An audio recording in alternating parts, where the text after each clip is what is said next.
ಎಲ್ಲರಿಗೂ ನಮಸ್ಕಾರ. ನಾನು ಗಣೇಶ್ ಪಾಟೀಲ್. ಈ ವಿಡಿಯೋದಲ್ಲಿ ನಾವು ಸುಪ್ರೀಂ ಕೋರ್ಟ್ನ ಕುರಿತು ಡಿಸ್ಕಸ್ ಮಾಡೋಣ. ಮಾಡರ್ನ್ ಇಂಡಿಯಾದಲ್ಲಿ ಏನು ಹೋಲ್ ಜುಡಿಷಿಯಲ್ ಸಿಸ್ಟಮ್ ಇದೆ ಅದು ಹಿರಾರ್ಚಿಕಲ್ ಪ್ಯಾಟರ್ನ್ನಲ್ಲಿದೆ.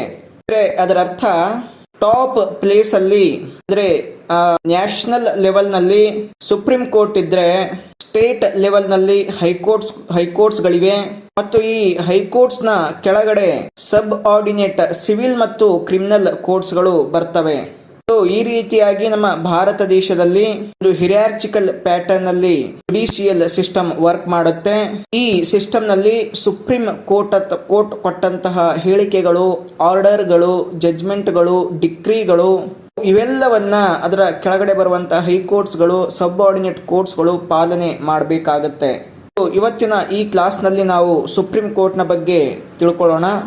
ಭಾರತದಲ್ಲಿ ಜನವರಿ 26, 1950 ಅಂದು ಸುಪ್ರೀಂ ಕೋರ್ಟ್ನ ಒಂದು ಎಸ್ಟಾಬ್ಲಿಷ್ಮೆಂಟ್ ಆಗುತ್ತೆ.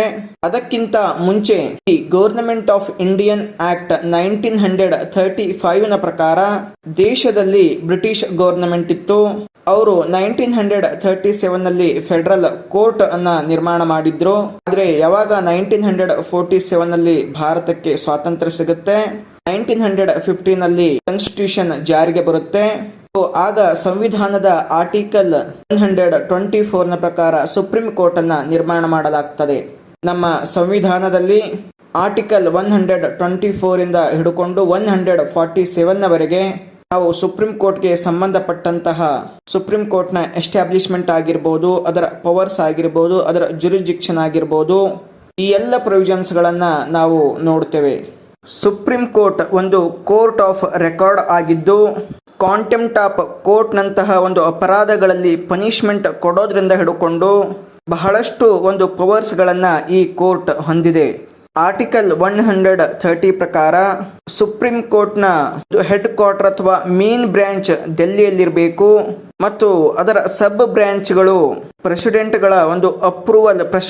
ಒಂದು ಅಪ್ರೂವಲ್ ತೆಗೆದುಕೊಂಡು ಸುಪ್ರೀಂ ಕೋರ್ಟ್ನ ಏನು ಚೀಫ್ ಜಸ್ಟಿಸ್ ಇದ್ದಾರೆ ಅವರು ಭಾರತದ ಬೇರೆ ಬೇರೆ ಪ್ರದೇಶಗಳಲ್ಲಿ ಆ ಬ್ರಾಂಚ್ಗಳನ್ನು ಕೂಡ ಅವರು ಸ್ಥಾಪನೆಯನ್ನ ಮಾಡಬಹುದು.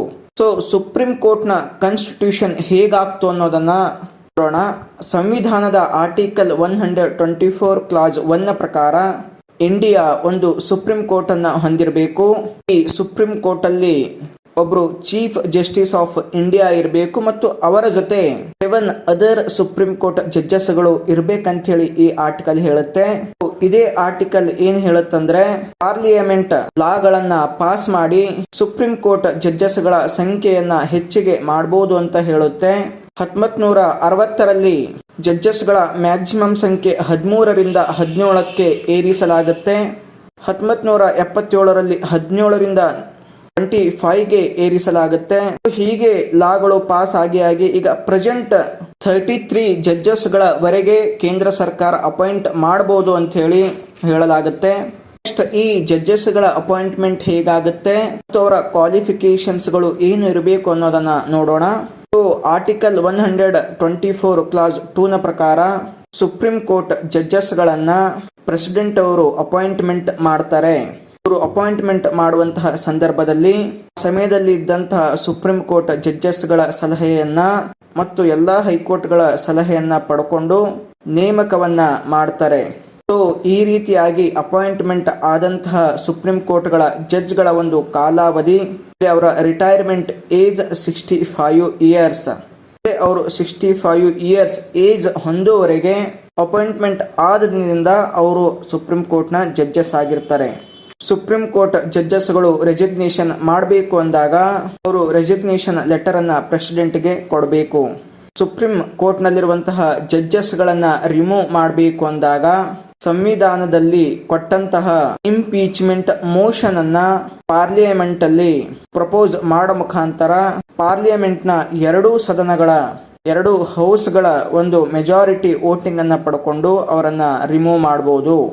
ರಿಮೂವ್ ಮಾಡೋದಕ್ಕೆ ಗ್ರೌಂಡ್ಗಳು ಮಿಸ್ ಬಿಹೇವಿಯರ್ ಮಾಡಿರ್ಬೋದು ಅಥವಾ ಅವರು ಸುಪ್ರೀಂ ಕೋರ್ಟ್ ಜಡ್ಜ್ ಆಗಿರೋದಕ್ಕೆ ಇನ್ಕೆಪೇಬಲ್ ಆಗಿರ್ಬೋದು. ಇನ್ಕೆಪೇಬಲ್ ಅಂದ್ರೆ ಮೆಂಟಲಿ ಫಿಟ್ ಆಗಿಲ್ಲದೆ ಇರ್ಬೋದು.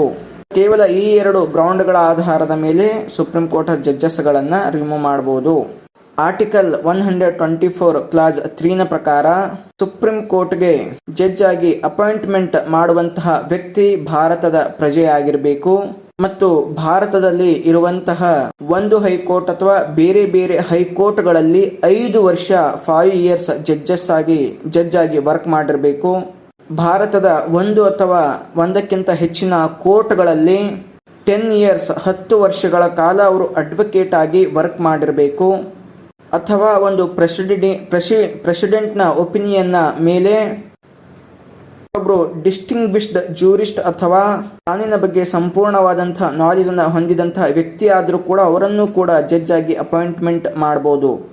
ಸಂವಿಧಾನದ ಆರ್ಟಿಕಲ್ 126 ಇಂದ ಹಿಡ್ಕೊಂಡು 128ನವರೆಗೆ ಚೀಫ್ ಜಸ್ಟಿಸ್ ಇಲ್ಲದೆ ಇರುವಂತಹ ಸಂದರ್ಭದಲ್ಲಿ ಆಕ್ಟಿಂಗ್ ಚೀಫ್ ಜಸ್ಟಿಸ್ ಅಪಾಯಿಂಟ್ಮೆಂಟ್ ಮಾಡುವ ಕುರಿತು ಮತ್ತು ಎಡ್ಹಾಕ್ ಜಡ್ಜಸ್ಗಳ ಅಪಾಯಿಂಟ್ಮೆಂಟ್ ಕುರಿತು ರಿಟೈರ್ಡ್ ಜಡ್ಜಸ್ಗಳನ್ನ ಮತ್ತೆ ಸುಪ್ರೀಂ ಕೋರ್ಟ್ಗಳ ಜಡ್ಜ್ ಆಗಿ ಅಪಾಯಿಂಟ್ ಮಾಡಿಕೊಳ್ಳೋದು ಈ ಎಲ್ಲ ಅಂಶಗಳು ಒಳಗೊಂಡಿವೆ. ನೆಕ್ಸ್ಟ್ ಬರುವಂತದ್ದು ಸ್ಯಾಲರೀಸ್, ಜಡ್ಜಸ್ಗಳ ಸ್ಯಾಲರಿ ಹೇಗೆ ಕೊಡಲಾಗುತ್ತೆ ಅಂತ ಹೇಳಿ.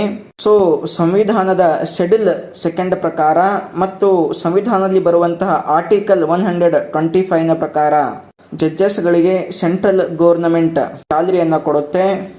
ಈ ಸ್ಯಾಲರಿಯನ್ನ ಪಾರ್ಲಿಮೆಂಟ್ ಟೈಮ್ ಟು ಟೈಮ್ ನಿರ್ಧಾರ ಮಾಡುತ್ತೆ. ಇದರ ಜೊತೆ ಈ ಸ್ಯಾಲರಿ ಜೊತೆ ಸುಪ್ರೀಂ ಕೋರ್ಟ್ನ ಜಡ್ಜಸ್ಗಳಿಗೆ ಹಲವು ಪ್ರಿವಿಲೇಜಸ್ಗಳನ್ನ, ಅಲೋವೆನ್ಸಸ್ಗಳನ್ನ ಮತ್ತು ಪೆನ್ಷನ್ ಅನ್ನ ಕೂಡ ಅವರಿಗೆ ಕೊಡಮಾಡಲಾಗುತ್ತೆ. ಇವೆಲ್ಲವುಗಳು ಕೂಡ ಟೈಮ್ ಟು ಟೈಮ್ ಚೇಂಜ್ ಆಗ್ತವೆ.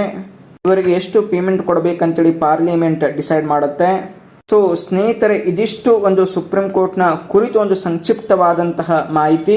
ಮುಂದಿನ ವಿಡಿಯೋದಲ್ಲಿ ನಾವು ಸುಪ್ರೀಂ ಕೋರ್ಟ್ನ ಜುರಿಸ್ಡಿಕ್ಷನ್ನ ಕುರಿತು ಡಿಸ್ಕಸ್ ಮಾಡೋಣ. ಎಲ್ಲರಿಗೂ ನಮಸ್ಕಾರ.